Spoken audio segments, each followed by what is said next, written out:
Right. అది ఈ video తర్వాత మరికొన్ని వీడియోలు ఉన్నాయి. కానీ రామ్నాథ్ గారు చెప్పండి, మీకేమనిపిస్తుంది? ఒక సీనియర్ నేత అయ్యుండి 74 ఏళ్ల వయసులో మద్యాన్ని కామన్ మ్యాన్కి అందిస్తానని చెప్పడం కానీ, ఇవన్నీ చూస్తే అసలు ఇది ఇంతకుముందే ఒక కామన్ మ్యాన్ విద్య కాదు మద్యానికి ఎక్కువ ప్రాధాన్యత ఇస్తున్నారని ఆంధ్రప్రదేశ్ని ఏం చేయదలిచారు చంద్రబాబు నాయుడు గారు? సంక్షిప్తంగా మాట్లాడితే మిగతా విషయాలు కూడా మళ్ళీ వెళదాం. కొమ్మినేని గారు, మీకు రాజీవ్ గారికి good morning sir. Chandrababu Naidu గారు ప్రజలు ఏది కోరుకుంటున్నారు అన్న దాన్ని బట్టి పనిచేస్తున్నారు కానీ ఈ రాష్ట్రం బాగుండాలి, భావితరాలు బాగుండాలి అన్నట్టు పనిచేయడం లేదు. జగన్మోహన్ రెడ్డి మంచి విద్యా వైద్యం అందిస్తామంటే ఓడగొట్టారు కదా, అదే మంచి మద్యం ఇస్తామంటే మనకు ఓట్లు వేస్తారని చంద్రబాబు నాయుడు గారు నమ్మారు. ఇప్పుడే కాదు, 2014-19 మధ్య కూడా బీర్ ని ఒక హెల్త్ డ్రింక్ గా ప్రమోట్ చేసిన ప్రభుత్వం తెలుగుదేశం పార్టీ.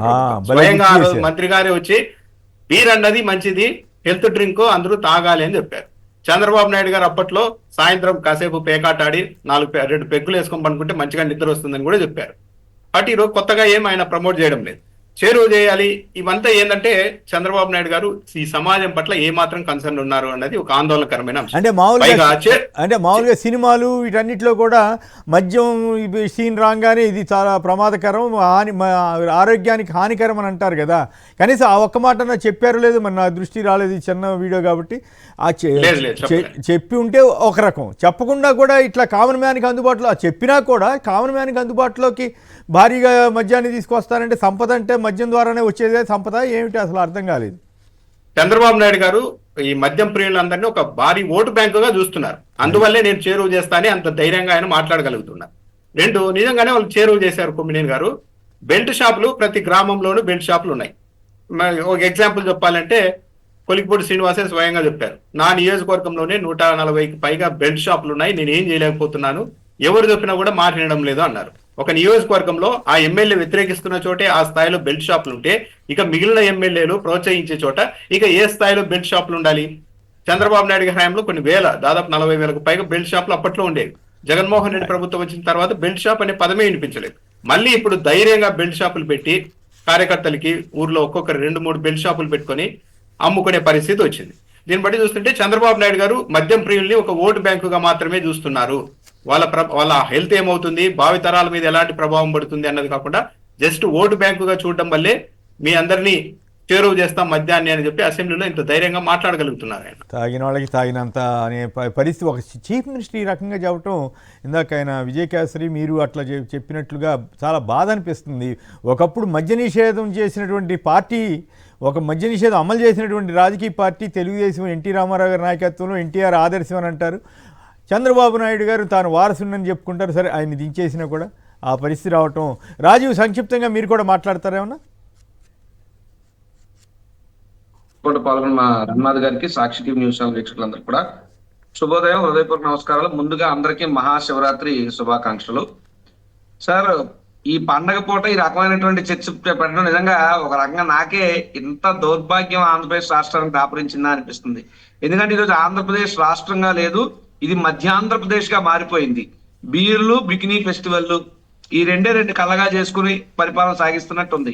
గతంలో ఇదే చంద్రబాబు నాయుడు గారు స్వామి అయ్యప్ప మాలల వల్ల మద్యం అమ్మకాలు తగ్గిపోతున్నాయని చెప్పి మాట్లాడినటువంటి వ్యక్తి ఈ రోజు అసెంబ్లీలో, అంటే చంద్రబాబు నాయుడికి మద్యం మీద విపరీతమైనటువంటి ఇష్టం. కానీ ఆ రోజు ఎన్టీ రామారావు గారు ఏదైతే మద్య నిషేధాన్ని చేశారో ఈయన దాన్ని తీసేసినటువంటి వ్యక్తి. మళ్ళీ జగన్మోహన్ రెడ్డి గారి కాలం పరిపాలనలో మద్యం షాపుల దగ్గర ఉన్నటువంటి పర్మిట్ రూములు తీసేయడం కానీ, లేదు అంటే ఆ బెల్ట్ షాపులను రద్దు చేయడం కానీ అన్ని జగన్మోహన్ రెడ్డి గారు చేసి మద్య నియంత్రణకు జగన్మోహన్ రెడ్డి గారు ముందుకు అడుగులు వేస్తే చంద్రబాబు నాయుడు గారు మద్య ప్రోత్సాహానికి అడుగులు వేస్తున్నారు. నిస్సిగ్గుగా ఒక రకంగా భావితరాలకు ఏం మెసేజ్ ఇస్తున్నారు? కామన్ మ్యాన్ కి అంటున్నారు, రేపు ఉదయం పిల్లలకు కూడా మద్యాన్ని అలవాటు చేసే స్కీమ్ ఏమన్నా చంద్రబాబు తెస్తాడేమో భయం కలుగుతుంది. ఎందుకంటే చట్టాలు చేసేటటువంటి సభలో చట్టాలు చేయాల్సింది పోయి బీరుని లేదా మద్యాన్ని కామన్ మ్యాన్ కి అందుబాటులో తేవడం ఏంటండి? ఇది ఏమైనా నిత్యావసర సరుక? మీకు చేతనైతే దమ్ముంటే మిర్చి ధరల్ని మంచిగా చేసి రైతుల్ని ఆదుకోండి, లేదా పెరుగుతున్నటువంటి నిత్యావసర ధరల్ని తగ్గించి ప్రజలను ఆదుకోండి. అవి కామన్ మ్యాన్ కు అందుబాటులో తిండి తప్ప మద్యాన్ని కామన్ మ్యాన్ కు అందుబాటులో తేవడం ఏంటండి? ఇదేం దౌర్భాగ్యం అండి. ఇది చూస్తుంటే ఆయన అన్నాడు చూడండి ఒకప్పుడు అసెంబ్లీలో, రక్తం మరిగిపోతుందని చెప్పి. అలాగే ఈ రోజు సగటు తల్లిదండ్రులు, సగటు కుటుంబీకులందరూ కూడా నిజమైనటువంటి కామన్ పీపుల్ ఎవరైతే ఉన్నారో వాళ్ళందరూ రక్తం మరిగిపోతుంది.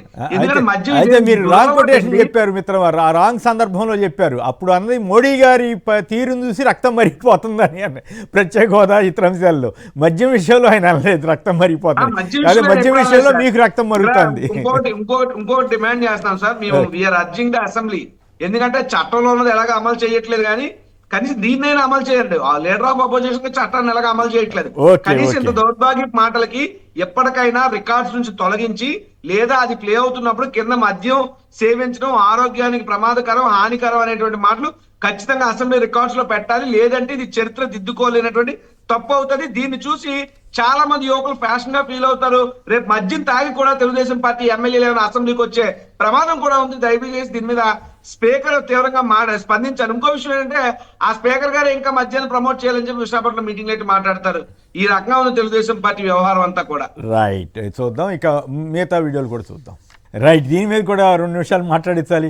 ఈ ఏడాదంతా ఎగవేసినట్లనే చెప్పకుండా మేలో ఇస్తానంటున్నారు, మరి స్కూల్లో అవి లేకుండా మరి ఎట్లా ఇస్తారు ఏం కదో. రామ్నాథ్ గారు మీరు సరే ఇస్తానని చెప్పినంత వరకు సంతోషమే, కానీ మిగతా స్కీములు ఏమి చెప్పకుండా 1-2 చెప్పి మరి మిగతా వాటి గురించి ఏంటి, సూపర్ 6 ఇది కథా కమామిషన్ చెప్పాలి కదా. మీకేమనిపించింది ఆయన చెప్పినప్పుడు నిజంగా ఇస్తారా? అంటే ఈ ఏడాదికి ఎగ్గొట్టినట్లేనా, లేదు ప్రజల ఒత్తిడి కానీ రాజకీయంగా వైసీపీ వాళ్ళు చేస్తున్న ఒత్తిడి కానీ ఇవన్నీ ఫలించి ఈ మాత్రమే చెప్పారా?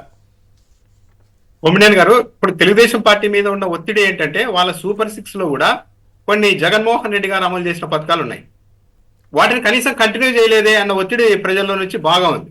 ఆ నేపథ్యంలోనే చంద్రబాబు నాయుడు గారు చేస్తాం అంటున్నారు. మరి చేస్తారో లేదో కూడా చూడాలి. ఒకటి అనిపిస్తోంది ఏంటంటే, ఆయన చాలా కాంట్రడిక్షన్ గా పదే మాట్లాడుతున్నారు. ఒక్కో రోజు ఒక్కో స్టేట్మెంట్ ఇస్తున్నారు. మొన్నేమో గవర్నర్ ప్రసంగంలో చెప్పించారు, ఎవరికైనా ఆ ఇష్యూస్ మళ్ళీ వెళ్దాంలేండి. మీకేమనిపించింది అంతవరకే అనేది చెప్తే దాన్ని బట్టి అది చంద్రబాబు గారి సంపద, వల, చేపలు, సూపర్ 6 ఇవి అసలు ఎక్కడి నుంచి తెస్తాము ఇవన్నీ మళ్ళీ మాట్లాడదాం. దీని వరకు మీకేమనిపించింది అనేది చెప్పండి సార్.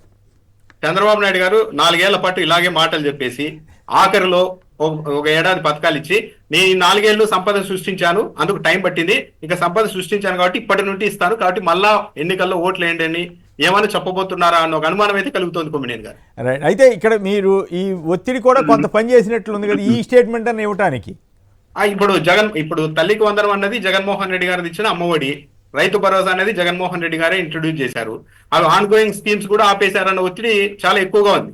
దాంతో ఈ 2 గురించి మాట్లాడుతున్నారేమో అనిపించింది. అంటే ఈ ఏడాదికి అయితే ఎగ్గొట్టేసినట్లే కదా ఈ లెక్కన, ఒక ఏడాది పోయినట్టే కదా, కంప్లీట్ పోయింది. ఏ స్కీమ్ కూడా లేదు కదా. జగన్ గారు మొదటి సంవత్సరం ఇచ్చారు కదా. జగన్మోహన్ రెడ్డి గారు ఇచ్చారు. ఈయనైతే 1 ఇయర్ ఎగ్గొట్టి చెప్తున్నారు వాళ్ళు క్లియర్ గానే, మే నుంచి, అంటే 1 ఇయర్ పోయిందని అర్థం. రైట్, మళ్ళీ మిగతా వీడియోలు కూడా చూద్దాం.